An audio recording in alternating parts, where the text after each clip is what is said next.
think there should be any doubt in anybody's mind that the cyber challenges we're talking about are costing hundreds of billions of dollars, that is leading to a reduced sense of security, and that has the potential to lead to some truly significant, almost catastrophic failures if we don't take action.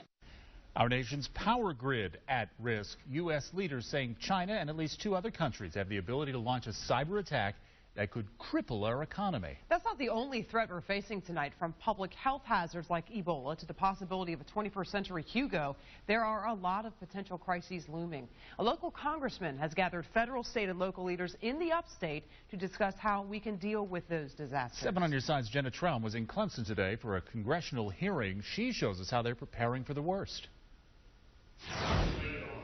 In the calm of this Clemson auditorium, these national, state, and local leaders are preparing for a disaster. The federal government should be communicating at the states, and they should be communicating at the local level. How is that happening? Is it effective? And what can we do to make it more effective if it's not? U.S. Representative Jeff Duncan assembled this panel of experts to answer those questions and to pinpoint some of the potential problems that need to be addressed. We obviously need to invest more into the security of the cyber infrastructure. Jim Bottom says when we talk about emergency management, we're not just talking about natural disasters anymore. We're talking about cyber attacks too.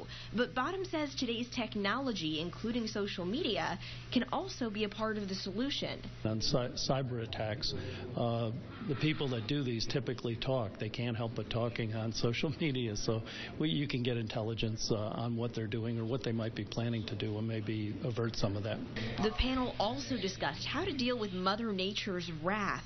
South Carolina Adjutant General Robert Livingston says the National Guard is more than ready to respond if a 21st century Hurricane Hugo heads away. He says war has made the National Guard more effective than ever at responding to emergencies when they return home. If you do a counterinsurgency proper, it is very similar to responding to a disaster. You're really helping people and at the same time preventing bad people from coming in and hurting those people you're trying to help. Preparing for the worst in the best way they can.